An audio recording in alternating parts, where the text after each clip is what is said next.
நமது கேசி ட்ரிச்சி யூடியூப் சேனலை சப்ஸ்கிரைப் பண்ணுங்க. Like, share and comment.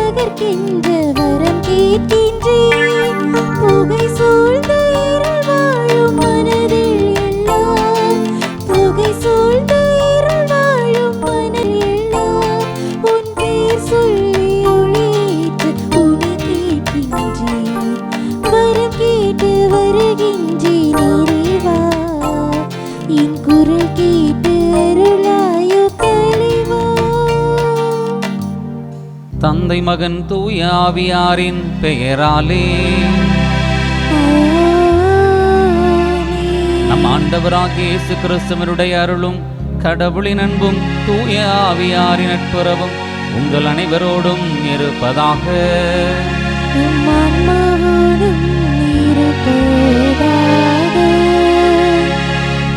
இயேசுவில் பிரியமான சகோதர சகோதரிகளே, தவ காலத்தினுடைய 4வது வாரத்தில் இருக்கின்றோம். இது அருளின் காலம், இரக்கத்தின் காலம்.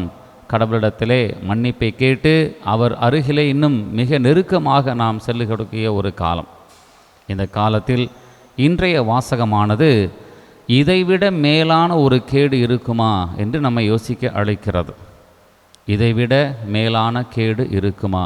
அப்படியெனில் இதற்கு முன்பு எது நன்மை இருந்ததா?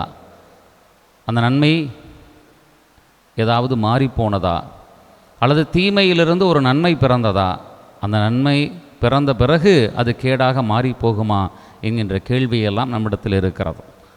உதாரணமாக, நாம் ஒரு பாவ வாழ்க்கையை விட்டு மனம் திரும்ப நாம் இன்று முடிவெடுத்து இந்த தவக்காலத்தில் மாறினால் மீண்டும் அந்த பாவ வாழ்க்கைக்கு போனால் என்ன நேரிடும் என்று யோசிப்பதற்கும் சிந்திப்பதற்கும் இன்றைய வாசகங்கள் இன்று நமக்கு அழைப்பு கொடுக்கிறது. எனவே நாம் இந்த அருளின் காலத்தில் கடவுளுடைய இரக்கத்தை இன்னும் அதிகமாக பெற்றுக்கொண்டு நாம் கடவுளுடைய அன்பு பிள்ளைகளாக வாழ அழைக்கப்படுகிறோம். இந்த அழைப்பை ஏற்றுக்கொண்டவர்களாக இந்த திருப்பலியில் பங்கெடுத்து ஜெபிப்போம். இந்த திருப்பலியை தகுதியான முறையில் ஒப்புக் கொடுக்க தடையாக இருக்கக்கூடிய குற்றங்கள், குறைகள், பாவங்கள் இவற்றை ஏற்றுக்கொண்டு இறைவனிடத்தில் மன்னிப்பு கேட்போம், மனம் வருந்துவோம். எல்லாம் வல்ல இறைவனிடமும் சகோதர சகோதரிகளே, உங்களிடமும் நான் பாவியினை ஏற்றுக்கொள்கிறேன். ஏனெனில் என் சிந்தனையாலும் சொல்லாலும் செயலாலும் கடமையில் தவறியதாலும் பாவங்கள் பல செய்தேன். என் பாவமே, என் பாவமே, என் பெரும் பாவமே. ஆகையால் எப்போதும் கன்னியான புனித மரியாவையும் வானதூதர் புனிதர் அனைவரையும், சகோதர சகோதரிகளே, உங்களையும் நம் இறைவனாகிய ஆண்டவரிடம் எனக்காக வேண்டிக் கொள்ள மன்றாடுகிறேன். எல்லாம் வல்ல இறைவன் நம் மீது இரக்கம் வைத்து நம் பாவங்களை எல்லாம் மன்னித்து நம்மை நிலை வாழ்வுக்கு அழைத்து செல்வாராக. ஆமீன்.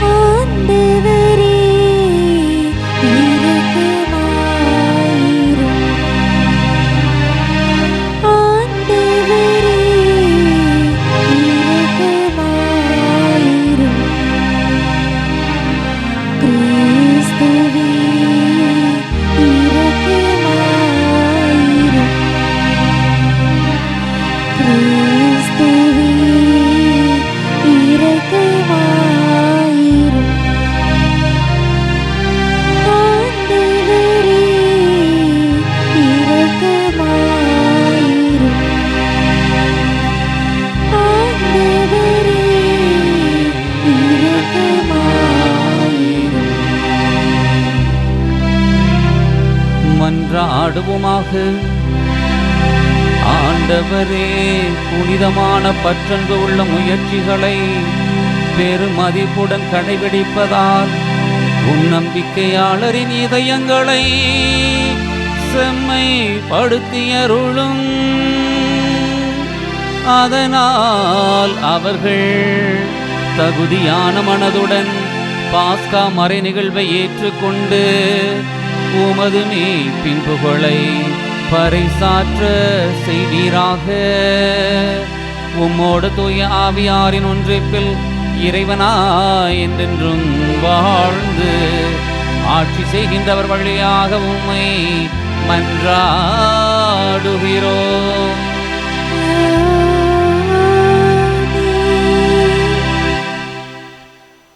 முதல் வாசகம். கோவிலிலிருந்து தண்ணீர் வருவதை கண்டேன். அது பாயும் இடமெல்லாம் யாவும் உயிர் வாழும். இறைவாக்கினர் எசேக்கியேல் நூலிலிருந்து வாசகம். பிரிவு 47, இறை சொற்றொடர்கள் 1 முதல் 9 மற்றும் 12. அந்நாள்களில் வானதூதர் என்னை கோவிலின் நுழைவாயிலுக்கு மீண்டும் அழைத்து வந்தார். அங்கு நான் கோவிலின் வாயிற்படியின் கீழிருந்து கிழக்கு நோக்கி தண்ணீர் வருவதை கண்டேன். ஏனெனில் கோவில் கிழக்கு நோக்கி இருந்தது. தண்ணீர் கோவில் மற்றும் பீடத்தின் தெற்கு பக்கத்திலிருந்து வந்தது. அவர் என்னை வடக்கு வாயிலில் வழியாய் அழைத்து வந்து கிழக்கு நோக்கிய வெளிவாயிலின் வெளிப்பகுதிக்கு இட்டு சென்றார். இதோ தண்ணீர் தெற்கு பகுதியிலிருந்து பாய்ந்து கொண்டிருந்தது. அம்மனிதர் கையில் ஓர் அளவு நூலை பிடித்து கொண்டு கிழக்கு நோக்கி சென்று 1000 முழம் அளந்தார். பின்னர் கணுக்காலளவு ஆழமுள்ள அத்தண்ணீர் வழியாய் என்னை அழைத்து சென்றார். அவர் மேலும் 1000 முழம் அளந்து என்னை முழங்காலளவு ஆழமுள்ள தண்ணீரில் அழைத்து சென்றார். மேலும் 1000 முழம் அளந்து இடுப்பளவு தண்ணீரில் என்னை நடத்தி சென்றார். அவர் மேலும் 1000 முழம் அளந்தார். ஆனால் இப்போது அது ஆறாக ஓடியது. எனவே என்னால் அதை கடக்க இயலவில்லை. ஏனெனில் தண்ணீர் உயர்ந்து நீந்தி போகும் அளவுக்கு ஆழமுடையதாய் யாராலும் நடக்க முடியாத ஆறாய் ஓடியது. அவர் என்னிடம், மானிடா, இதை பார்த்தாயா என்றார். பின்னர் அவர் என்னை ஆற்றின் கரைக்கு அழைத்து சென்றார். நான் அங்கே சென்றபோது ஆற்றின் இரு கரைகளிலும் எண்ணற்ற மரங்கள் நிற்க கண்டேன். அவர் என்னிடம் உரைத்தது, இத்தண்ணீர் கிழக்கு பகுதியை நோக்கி பாய்ந்து அராபாவில் சேர்கிறது. அங்கு அது கடலோடு கலக்கிறது. அது கடலோடு கலக்கையில் அத்தண்ணீர் அங்கு நல்ல தண்ணீராக மாறும். இந்த ஆறு பாயும் இடமெல்லாம் திரளான உயிரினங்கள் வாழும். அங்கு ஏராளமான மீன்கள் இருக்கும். ஏனெனில் இத்தண்ணீர் பாய்ந்து அங்குள்ள நீரை நல்ல நீராய் மாற்றும். எனவே அது பாயும் இடமெல்லாம் யாவும் உயிர் வாழும். பல வகையான பழமரங்கள் ஆற்றின் இரு மரங்களிலும் வளரும். அவற்றின் இலைகள் உதிரா, அவற்றில் கனிகள் குறையாம். ஒவ்வொரு மாதமும் அவை கனி கொடுக்கும். ஏனெனில் தூயகத்திலிருந்து தண்ணீர் அவற்றிற்கு பாய்கின்றது. அவற்றின் கனிகள் உணவாகவும் இலைகள் மருந்தாகவும் பயன்படும். ஆண்டவரின் அருள்வாக்கு. இறைவனுக்கு நன்றி. திருப்பாடல் 46. நீங்கள் அனைவரும் பாட வேண்டிய பதிலுரை பாடலின் பல்லவி. ஆண்டவர் நம்மோடு இருக்கின்றார், நமக்கு அரணாயும் இருக்கின்றார்.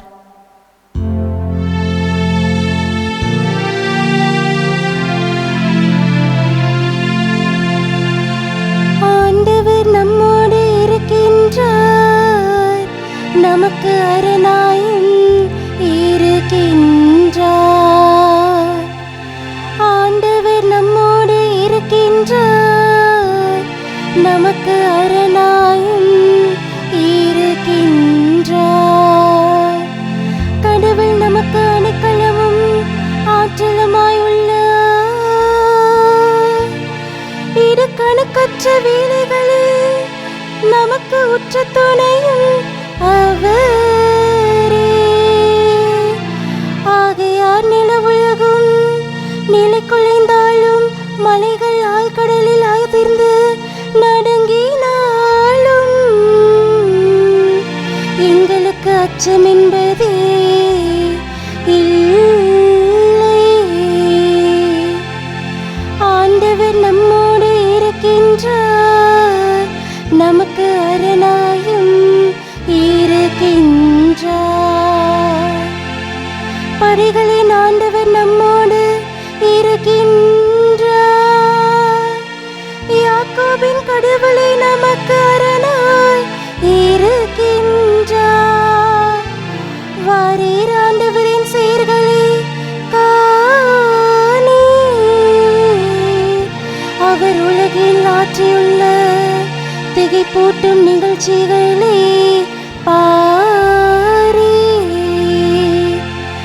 ஆண்டவர் நம்மோடு இருக்கின்றார், நமக்கு அரணாயும் இருக்கின்றார். ஆண்டவர் நம்மோடு இருக்கின்றார், நமக்கு அரணாயும் இருக்கின்றார்.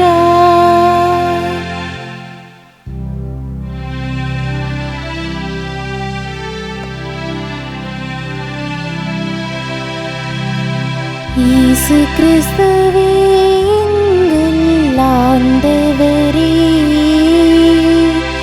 நித்திய மகிமையின் மன்னரே, உம்மை வாழ்த்துகிறோம். தூயதொருள்ளத்தை என்னுள்ளே படைத்தருளும். உம் மீட்பின் மகிழ்ச்சியை மீண்டும் எனக்கு அளித்தருளும்.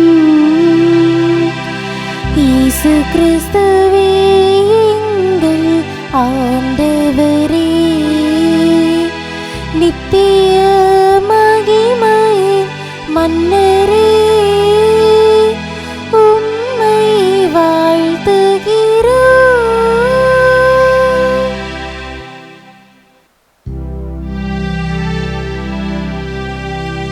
ஆண்டவர் உங்களோடு இருப்பாராக.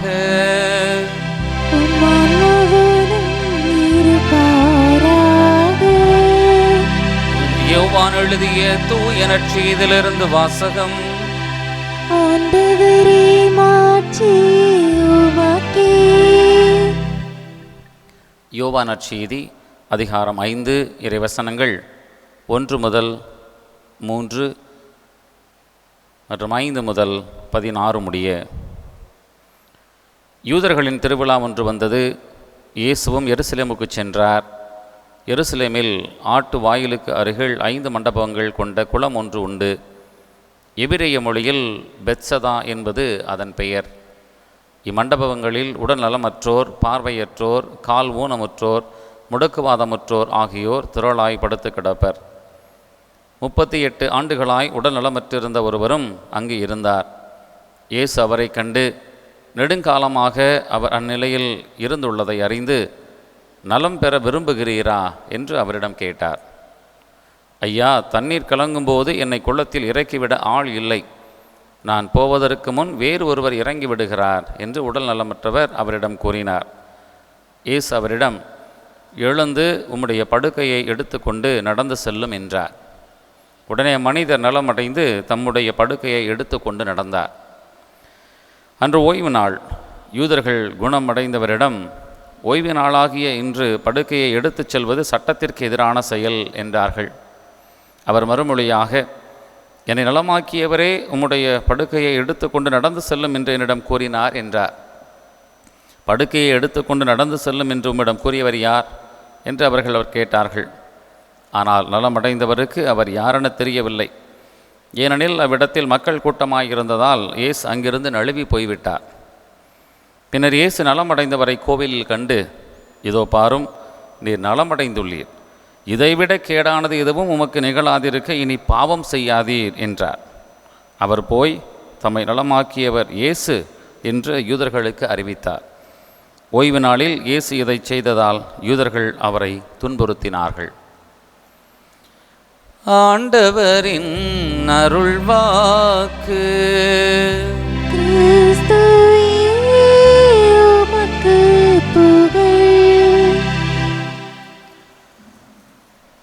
அன்புக்குரியவர்களே, கடவுள் நமக்கு வாய்ப்புகளை கொடுத்து கொண்டே இருக்கிறார். அந்த வாய்ப்புகள் என்பது நமக்கு கடவுள் அவருடைய இரக்கத்தினால், அருளினால், அன்பினால் நமக்கு கொடுக்கக்கூடியது. அந்த வாய்ப்பு என்பது ஒவ்வொரு ஆண்டும் கிடைக்கிறது, ஒவ்வொரு நாளும் கிடைக்கிறது. ஒவ்வொரு ஆண்டும் என்பது இப்படிப்பட்ட தவக்காலம். அதனால்தான் நாம் 40 நாட்கள் தவ முயற்சிகளிலே நாம் ஏதாவது ஒரு முயற்சியை எடுக்கிறோம், அல்லது நாம் இப்படி மாறிவிடுவோம் என்று நாம் நம்பி ஏதோ ஒரு முயற்சியை செய்கிறோம். அது கடவுள் நமக்கு தரக்கூடிய ஆண்டு வாய்ப்பு. ஆனால் கடவுள் ஒவ்வொரு நாளுமே நமக்கு ஒரு வாய்ப்பினை தந்து கொண்டு தான் இருக்கிறார், தன்னுடைய அன்பை உணர்த்தி கொண்டு தான் இருக்கிறார். நற்செய்தி வாசகத்திலே அந்த மனிதருக்கு எத்தனை ஆண்டுகள் என்று சொல்லுகின்ற அந்த வார்த்தையிலேயே அவர் தெரிந்து விடுகிறது. நெடும் காலமாக என்று சொல்லப்பட்டிருக்கிறது. அந்த நெடும் காலம் என்பது ஆண்டுகள் பல. அவர் நெடும் காலம், இப்படி நெடும் காலமாக முயற்சி செய்யாமல் இல்லை. அவர் போவதற்கு முயற்சி செய்கிறார், ஆனால் அதற்குள் வேறு ஒருவர் போய்விடுகிறார், நலத்தை குணத்தை பெற்றுவிடுகிறார். அவர் முயற்சி எடுத்த பிறகும் அவருடைய வாய்ப்பு அங்கு பறிக்கப்படுகிறது. இதை இயேசு உணர்ந்து கொண்டு அவரிடத்திலே நலம் பெற விரும்புகிறீரா என்று கேட்கிறார். ஏனெனில் அவர் நெடும் காலமாக காத்து கொண்டிருக்கிறார். அந்த காத்து கொண்டு இருக்கக்கூடிய அந்த மனதை ஆண்டவர் பார்த்திருக்கிறார். இப்படித்தான் அன்புக்குரியவர்களே, நாம் மனதிலே ஒரு முயற்சி எடுக்கிறோம் என்றால், கடவுளுக்காக ஒரு செயலை செய்வதற்கு நாம் நெடுங்காலமாக யோசித்து கொண்டிருக்கிறோம் என்றால், அந்த முயற்சிகளை யாராவது தடை செய்தால் என்றால், கடவுள் அதற்கான வாய்ப்பை நமக்கு நிச்சயமாக ஒரு நாள் தருவார் என்று இந்த வாசகம் நமக்கு நம்பிக்கை தருகிறது. அப்படி அவருக்கு கிடைத்த வாய்ப்பு தான் இயேசுவே அவரிடம் வந்து நலம் பெற விரும்புகிறீரா என்று கேட்கிறார். அவரும் ஆம் என சொல்லுகிறார். அந்த ஆம் என்று சொல்லுகிற அந்த நிலையை பார்த்துவிட்டு இயேசு அந்த தண்ணீருக்குள் போய் நீ குணமடைந்து கொள் என்று அவருடைய வாய்ப்பை அவர் அங்கு அப்படி கொடுக்கவில்லை, மாறாக நேரடியாகவே கொடுக்கிறார். இத்தனை காலமாக அவர் நம்பிக்கொண்டிருந்த அந்த நிலையை அவர் சற்று மாற்றி நேரடியாகவே அவருக்கு வரம் கிடைக்கிறது, குணம் கிடைக்கிறது. இயேசு நினைத்திருந்தால் இந்த ஆண்டு நீர் அந்த குளத்தில் போய் நலம் பெறுவதற்கு நான் உதவி செய்கிறேன், அல்லது உங்களை நான் தூக்கிட்டு போய் எங்கள் குளத்துக்கு பக்கத்தில் விடுறேன் அப்படின்னு சொல்லியிருக்கலாம். அப்படி சொல்லலை. அல்லது எத்தனை பேர் போனாலும் நீங்கள் மட்டும்தான் குணம் பெறுவீங்க அப்படின்னு அவர் சொல்லலை. மாறாக நேரடியாகவே அவருக்கு குணத்தை கொடுக்கிறார். வாய்ப்பு நேரடியாக கொடுக்கப்படுகிறது. அந்த வாய்ப்பை அவர் பெற்றுக்கொள்ளுகிறார். ஆனால் அன்புக்குரியவர்களே, சில நேரங்களிலே கடவுள் நமக்கு பார்த்து கொடுக்கிற அந்த வாய்ப்பை கூட மனிதர்கள் அதை தவறாக புரிந்து கொள்கிறார்கள், அல்லது பொறாமையினாலே அல்லது காழ்ப்புணர்வினாலே அதை வேறு விதமாக மாற்றி விடுகிறார்கள். இதுதான் இங்கே நடக்கக்கூடிய சூழ்நிலை. அங்கு ஓய்வு நாளில் இதை செய்யக்கூடாது, இதை செய்ய வேண்டும் என அவர்கள் சட்டம் இயற்றி வைத்திருக்கிறார்கள். இது மனிதர்களால் இயற்றப்பட்ட சட்டம், கடவுளால் இயற்றப்பட்ட சட்டம் அல்ல, கடவுளால் கொடுக்கப்பட்ட சட்டம் அல்ல. மாறாக மனிதர்கள் அவர்களுடைய சூழ்நிலைக்காகவும் அவர்களுடைய வளர்ச்சிக்காகவும் தங்களுடைய சுயநலத்திற்காகவும் அவர்களாகவே உருவாக்கி கொண்ட அந்த ஓய்வு நாள் சட்டத்தை இயேசு அங்கு கடிந்து கொள்ளுகிறார். அங்கு 2 சட்ட மீறல்கள் நடப்பதாக அவர்கள் குறை கூறுகிறார்கள். ஒன்று, ஓய்வு நாளில் அந்த மனிதர் படுக்கையை எடுத்துக்கொண்டு நடப்பது என்பது ஒரு குற்றம். இத்தனை ஸ்டெப்ஸ் தான் எடுத்து வைக்கணும் அப்படின்னு ஒரு சட்டம் இருக்குது. இதைத்தான் தூக்கி கொண்டு சொல்ல வேண்டும், இதையெல்லாம் தூக்கி கொண்டு செல்லக்கூடாது என்று ஒரு சட்டம் வைத்திருக்கிறார்கள். அதை அவர் மீறிக்கொண்டு அவர் படுக்கையை தூக்கி கொண்டு நடந்து செல்லுகிறது அவர்களுக்கு குற்றம். இன்னொன்று, அவர் குணம் பெற்ற அந்த நாள் ஓய்வு நாள். அப்போ இயேசுவும் வேலை செய்து விடுகிறார். இயேசுவும் வேலை செய்துவிடக்கூடிய அந்த நாளிலே இயேசுவையும் குற்றப்படுத்துகிறார்கள். அந்த மனிதர் நலம் பெற்று நடந்து போவதையும் குற்றப்படுத்துகிறார்கள். அது அந்த சட்டத்திற்கு எதிரானது என்று அவர் மீது குற்றம் சுமத்தப்படுகிறது. அன்புக்குரியவர்களே, கடவுள் வாய்ப்பு தருகிறார், அந்த வாய்ப்பை அவர் பயன்படுத்தி கொள்ளுகிறார், அதனால் அவர் நலம் பெறுகிறார். ஆனாலும் சக மனிதர்களுக்கு அது சட்ட மீறலாக பார்க்கிறார்கள், பொறாமையாக பார்க்கிறார்கள். இதுதான் நம்முடைய வாழ்க்கையில் நடக்கிறது. ஒருவர் சில நேரத்திலே ஒருவருக்கு கொடுக்கப்படுகிற வாய்ப்பை அவர் சரியாக பயன்படுத்தி கொண்டு மேலே முன்னேறி வந்தால் கூட இருக்கிறவங்க தான் முதல்ல இவன் எங்கேருந்து அதை பெற்றுக்கிட்டான், எங்கேருந்து அதை வாங்கிக்கிட்டான், எப்படி இவனுக்கு மட்டும் அது கிடைச்சிது அப்படின்னு நினைக்கிறான். ஒருவர் தன்னுடைய வாய்ப்பை உருவாக்கி கொண்டாலும் இப்படித்தான் நடப்பாங்க. தனக்குரிய ஒரு நல்ல வளர்ச்சிக்கான வாய்ப்பை உருவாக்கி கொண்டாலும், உழைப்பினால் உருவாக்கினாலும், கிடைத்த வாய்ப்பை பயன்படுத்தினாலும் சக மனிதர்கள் பொறாமையாகத்தான் பார்ப்பார்கள். அவர்கள் முன்னேறியும் வரமாட்டார்கள், கிடைக்கின்ற வாய்ப்பையும் பயன்படுத்த மாட்டார்கள், வாய்ப்பையும் உருவாக்கி கொள்ள மாட்டார்கள். மாறாக அடுத்தவர் மீது பொறாமைப்பட்டு கொண்டே இருப்பார்கள். இது கடவுளிடமிருந்து வரக்கூடிய வாய்ப்பாக இருந்தாலும் இப்படித்தான் நடக்கிறது என்று இந்த நற்செய்தி வாசகம் நமக்கு தெளிவாக சொல்லுகிறது. அன்புக்குரியவர்களே, இங்கு தான் நாம் சற்று கவனிக்க வேண்டிய ஒரு விஷயமும் இருக்கிறது. இயேசு அவரை பார்த்து சொல்லுகிறார், இதோ பாரும், நீர் நலமடைந்து விட்டீர். ஓய்வு நாள் வாய்ப்பு இத்தனை ஆண்டுகள் நீர் காத்திருந்தீர், உமக்கான வாய்ப்பும் கிடைத்து விட்டது, அதை நீர் பயன்படுத்தி கொண்டீர், ஆமென சொன்னீர், குணமடைந்து விட்டீர், நீர் கிளம்பி போயிட்டீங்க. உங்களுக்கு வாழ்க்கையில் நல்லது நடந்துருச்சு, உங்கள் வாழ்க்கையில் முன்னேற்றம் அடைஞ்சிட்டீங்க, கடவுளுடைய கண் பார்வை உங்கள் மீது கடைக்கண் பார்வை பட்டு விட்டது, நீங்கள் நலமடைந்து குணமாகி மகிழ்ச்சியாக போய்கிட்டு இருக்கிறீங்க. இதைவிட கேடானது எதுவும் உமக்கு நிகழாதிருக்க இனி பாவம் செய்யாதே. அன்புக்குரியவர்களே, விவிலியத்திலே அவருடைய உடல் நல குறைவோ அல்லது இப்படிப்பட்ட நிகழ்வோ பாவத்தோடும் தொடர்புபடுத்தி பார்க்கப்படுகிறது. ஒருவர் பாவம் செய்ததனால் நடக்கிறது என்றும் நாம் நம்புகிறோம். அப்போ இதைவிட பாவம் செய்யாதே என்றால் ஏதோ உடல் ரீதியான பாவம் மட்டும் அல்ல, கடவுளுக்கு எதிரான பாவம். கடவுள் கொடுத்த வாய்ப்பை நீர் பயன்படுத்தி விட்டு மீண்டும் கடவுளுக்கு எதிரான ஒரு காரியத்தை செய்து விடாதே. ஓய்வு நாள் மனிதர்களால் ஏற்படுத்தப்பட்ட அந்த சட்டங்களை மீறுவது ஒன்றும் பெரிய விஷயம் அல்ல. கடவுளுடைய அருளை பெற்றதற்காக நீ கடவுளை புகழ்ந்து இனிமேல் கடவுளுடைய பிள்ளையாக இரு. இனிமேல் இதைவிட மேலான ஒரு கேடு உம்முடைய வாழ்க்கையில் நடக்காமல் பார்த்துக்கொள் என சொல்லுகிறார். அன்புக்குரியவர்களே, சில பேர் திருந்தணும்னு முயற்சி பண்ணி திருந்தினாலும் திருந்தியே விட்டாலும் கூட இருக்கிறவங்க நம்ப மாட்டாங்க. இவன் இப்படித்தான் அப்படின்னு மீண்டும் மீண்டும் சொல்லுவான். இவனாவது திருந்துறதாவது அப்படிம்பாங்க. உண்மையிலேயே மனம் மாறி ஒரு விஷயத்தை செய்யாமல் ஒருவர் விட்டுவிட்டாலும் கூட இருக்கிறவங்க மீண்டும் மீண்டும் அந்த பழக்கத்திற்கு அந்த மனிதரை உள்ளாக்குவார்கள். அதுதான் இதைவிட கேடான ஒரு நிலை. அல்லது நான் என்னுடைய வாழ்க்கையில் நான் முன்னேறி வருகிறேன், இனிமேல் நான் பின்னோக்கி நான் போக மாட்டேன் என்று வருகிற ஒரு நிலை வருகின்ற பொழுது மீண்டுமாக என்னால் முடியவில்லை, இயலவில்லை, என்னால் எதுவும் செய்ய முடியவில்லை என்று பின்னோக்கி போனாலும் இயேசு இதைத்தான் சொல்லுகிறார். இனிமேல் இதைவிட கேடான ஒன்றை நீ போய்விடாதே என்று சொல்லுகிறார்.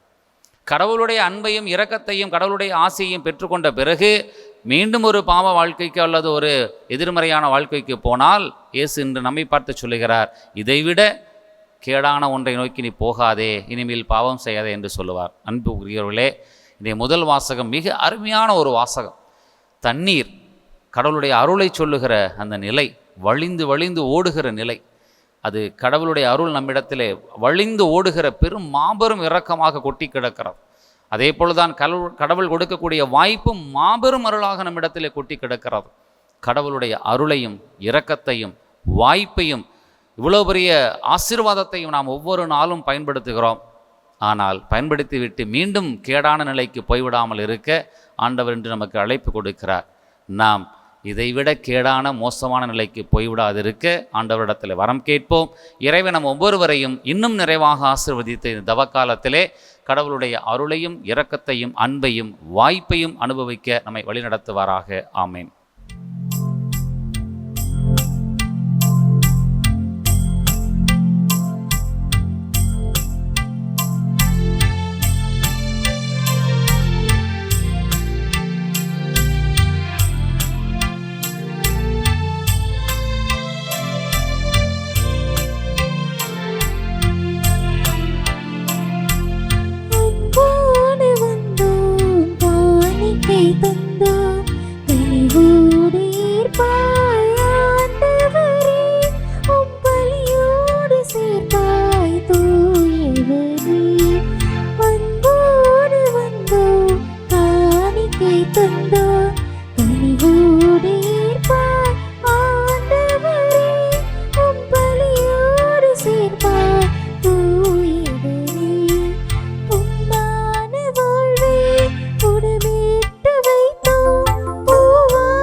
சகோதர சகோதரிகளே, நாம் அனைவரும் ஒப்புக் கொடுக்கும் இத்திருப்பலி எல்லாம் வல்ல தந்தையாக இறைவனுக்கு ஏற்றதாம் ஜெபியுங்கள். ஆண்டவர் தமது பெயரின் புகழ்ச்சிக்காகவும் ஆட்சிக்காகவும் நமது நன்மைக்காகவும் புனித திருவின் அனைத்து நலனுக்காகவும் முது கையில் இருந்து பலி ஏற்றுக்கொள்வாராக. ஆண்டவரே, நீர் அளித்த கொடைகளை உமக்கு ஒப்புக் கொடுக்கின்றோம். அதனால் அழிவுக்கு உரிய எங்களுக்கு இவை உமது பராமரிப்பின் அடையாளமாகவும் அழியா வாழ்வுக்கு உரிய அருமருந்தாகவும் செயல்படுவனவாக எங்கள் ஆண்டவராகிய கிறிஸ்து வழியாக உம்மை மன்றாடுகிறோம்.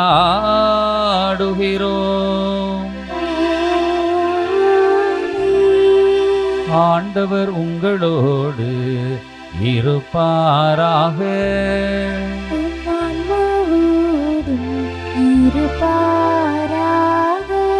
இதயங்களை மேலே எழுப்புங்கள்.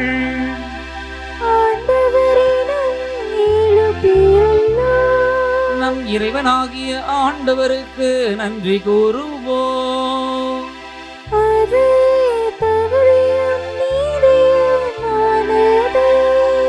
ஆண்டவரே, தூயவரான தந்தையே, என்றுமுள்ள எல்லாமல்ல இறைவா, என்னாலும் இவ்விடத்திலும் நாங்கள் உமக்கு நன்றி செலுத்துவது மெய்யாகவே தகுதியும் நீதியுமாகும், எங்கள் கடமையும் மீட்புக்கு உரிய செயலுமாகும். எங்கள் தவ முயற்சிகளால் நாங்கள் உமக்கு நன்றி செலுத்தவும், எங்கள் ஆணவத்தை தளர்த்தவும், ஏழைகளுக்கு உணவு அளிக்கவும், இவ்வாறு உமது கனி இரக்கத்தை பின்பற்றவும் நீர் திருவிழமானீர். ஆகவே எண்ணற்ற வானதூதரோடு சேர்ந்து நாங்களும் உம்மை போற்றி புகழ்ந்து ஒரே குரலில் சொல்லுவதாவது: தூயவர் தூயவர் தூயவர், வான்படைகளின் கடகெல்லாம் ஆண்டவர். விண்ணலகும் மன்னலகும் முதுமாட்சியால் நிறைந்துள்ளன. உன்னதங்களிலே ஓசன்னா. ஆண்டவர் பெயரால் வருகிறவர் ஆசி பெற்றவர். உன்னதங்களிலே ஓசன்னா. ஆண்டவரே, நீர் மெய்யாகவே தூயவர், தூய்மை அனைத்திற்கும் ஊற்று. ஆகவே உம்முடைய ஆவியை பொழிந்து இக்காணிக்கைகளை தூய்மைப்படுத்தமை வேண்டுகின்றோம். இவ்வாறு எங்கள் ஆண்டவர் இயேசு கிறிஸ்துவின் உடலும் இரத்தமுமாக எங்களுக்கு இவை மாறுவனவாக. அவர் பாடுபட உளம் கணிந்து தம்மை கையளித்த போது அப்பத்தை எடுத்து நன்றி செலுத்தி அதை பிட்டு தம் சீடர்களுக்கு அழைத்து கூறியதாவது: அனைவரும் இதிலிருந்து பெற்று உண்ணுங்கள், ஏனெனில் இது உங்களுக்காக கையளிக்கப்படும் என் உடல்.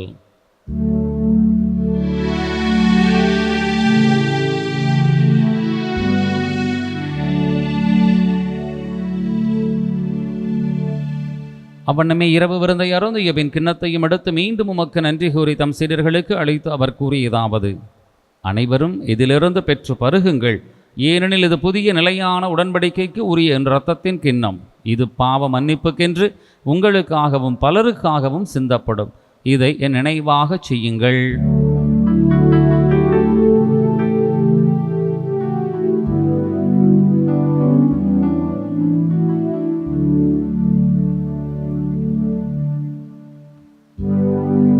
நம்பிக்கையின் மறைபொருள். ஆண்டவரே, நீர் வருமளவும் உமது இறப்பினை அறிக்கையிடுகின்றோம், உமது உயிர்ப்பினையும் எடுத்துரைக்கின்றோம். ஆகவே ஆண்டவரே, நாங்கள் கிறிஸ்துவின் இறப்பினையும் உயிர்ப்பினை நினைவு கூர்ந்து வாழ்வுதரும் அப்பத்தையும் மீட்பளிக்கும் கிண்ணத்தையும் உமக்கு ஒப்புக் கொடுக்கின்றோம். ஓம் திருமன் என்று உமக்கு ஊழியம் புரிய தகுந்தவர்கள் என எங்களை ஏற்றுக்கொண்டீர். எனவே உமக்கு நன்றி செலுத்துகின்றோம். மேலும் கிறிஸ்துவின் உடலிலும் இரத்தத்திலும் பங்கு கொள்ளும் எங்களை தூய ஆவியார் ஒன்று சேர்க்க வேண்டும் என உம்மை தாழ்மையுடன் மன்றாடுகின்றோம். ஆண்டவரை, உலகெங்கும் பரவியிருக்கும் அது திரு அவையை நினைவு கூர்ந்தருளும்.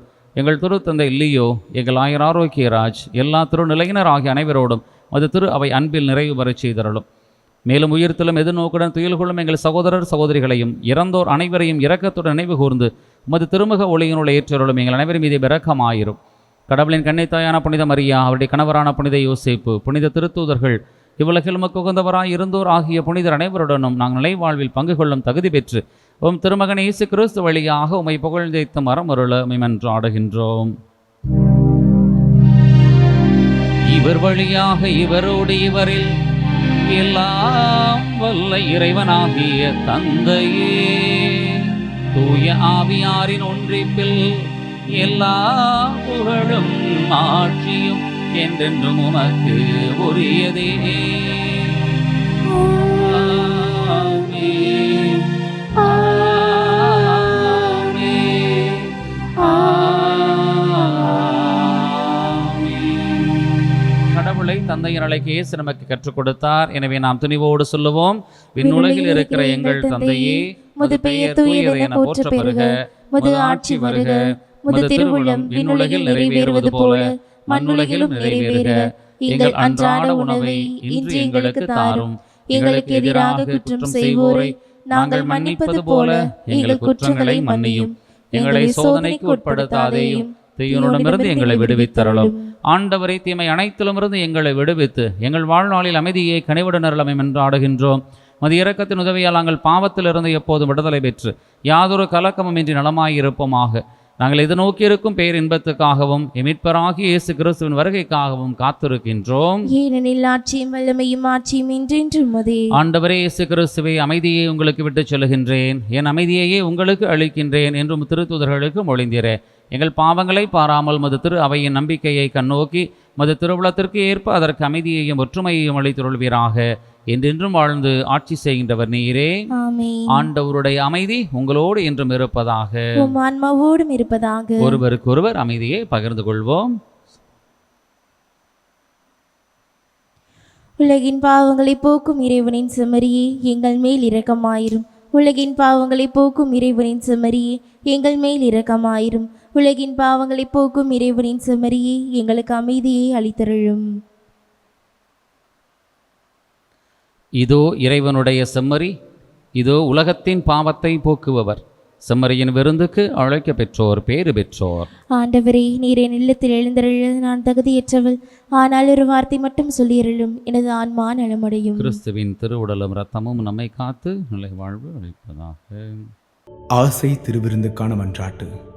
ஆண்டவரே, நீர் என் இல்லத்தில் எழுந்தருள நான் தகுதியற்றவன், ஆனால் ஒரு வார்த்தை மட்டும் சொல்லியருளும் என்று நூற்றுவர் தலைவன் ஜெபித்தது போல நாங்களும் இப்போது உம் திருப்பாதம் பணிந்து வேண்டுகிறோம். இனிய இயேசுவே, நாங்கள் தகுதியற்றவர்களாய் இருந்தாலும் எங்கள் தகுதியின்மையை பாராமல் நீர் எங்கள் உள்ளங்களில் எழுந்து வாரும். உம் அன்பிலும் அருளிலும் நாங்கள் நிலைத்திருக்க எம்முள் எழுந்து வாரும். உம் பிள்ளைகளாக உயிருள்ள உண்மை சாட்சிகளாக உமது நற்செய்தின்படி வாழ்பவர்களாக எங்களை உருமாற்ற வாரும். தந்தையின் திருவுளப்படி வாழ்ந்திட எங்களுக்கு துணை புரிந்திட வாரும்.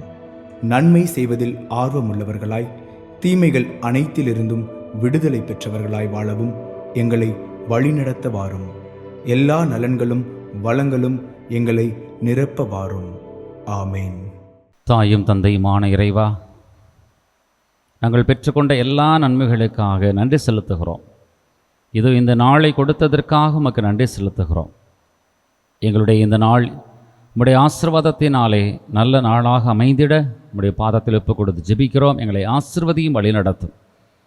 இதோ தண்ணீர் பொங்கி பாய்கின்ற இடமெல்லாம் ஆசீர்வாதத்தை கொடுத்தது போல உம்முடைய வல்லமை ஆசீர்வாதம் எங்களை அருகில் எங்கள் மேல் எங்களுக்குள் இருக்கிறது என்று நாங்கள் நம்புகிறோம். உம்முடைய அருளும் ஆற்றலும் ஆசீர்வாதமும் வழிந்தோடுகிறது என்று நம்புகிறோம். உண்மையில் நாங்கள் வைத்திருக்கக்கூடிய அந்த நம்பிக்கையில் பயணிக்கக்கூடிய இந்த நாளை ஆசீர்வதியும். மருத்துவமனைகளில் இருக்கக்கூடிய ஒவ்வொருவரையும் ஆசீர்வதியும். இந்த கேசி ட்ரிச்சி என்ற யூடியூப் சேனல் வழியாக ஒவ்வொரு நாளும் திருப்பலி கண்டு ஆசீர்வாதத்தை பெற்றுக்கொள்ளுகிற இந்த யூடியூப் சேனலையும் நிறுவனத்தையும் தாங்கி பிடிக்கிற நல்ல உள்ளங்கள் ஒவ்வொருவரையும் ஆசீர்வதியும். எங்களுக்காக இந்த திருப்பலி ஒளிப்பதிவு செய்திடவும் யூடியூப் சேனலிலே ஒளிபரப்பு செய்திடவும் உதவி செய்யக்கூடிய ஒவ்வொருவரையும் ஆசீர்வதியும்.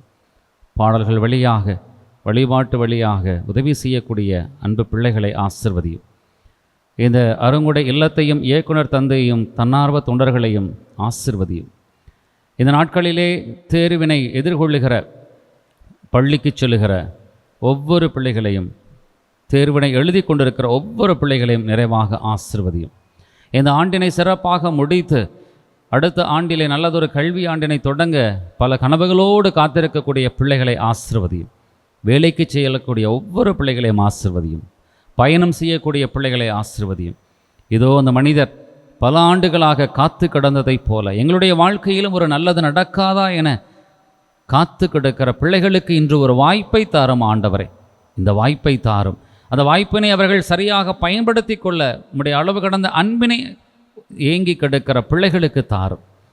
அப்படி வாய்ப்பு கிடைக்கின்ற பொழுது நாங்கள் மிகவும் நன்றி உணர்வோடு அதை ஏற்றுக்கொண்டு உமக்கு நன்றி செலுத்துகிற உம்முடைய அன்பு பிள்ளைகளாக வாழ்ந்திட எங்களை தொட்டு ஆசீர்வதியும் வழி நடத்தும்.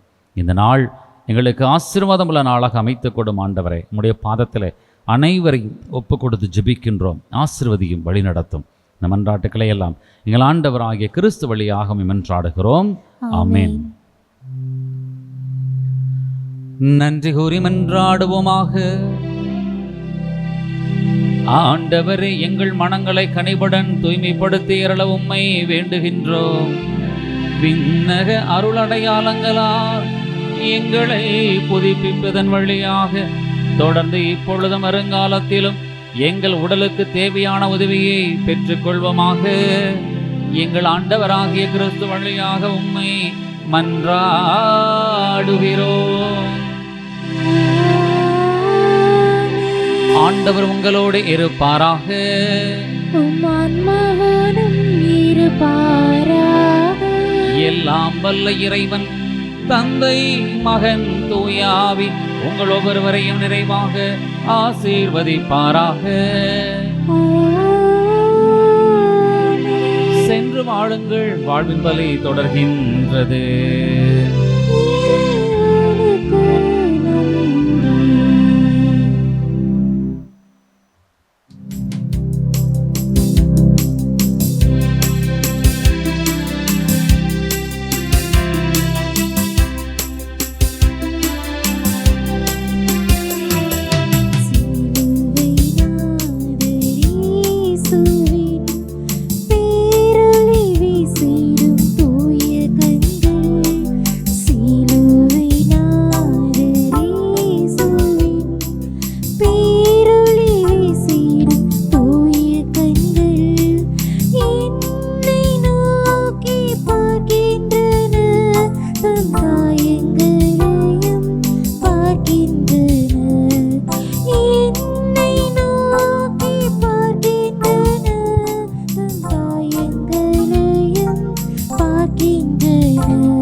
மகன் தூய ஆவியின் பெயராலே ஆமீன்.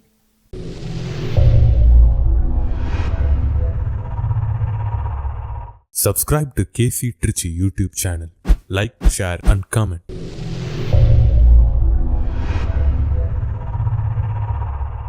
நமது கேசி ட்ரிச்சி யூடியூப் சேனலை சப்ஸ்கிரைப் பண்ணுங்க. Like, share and comment.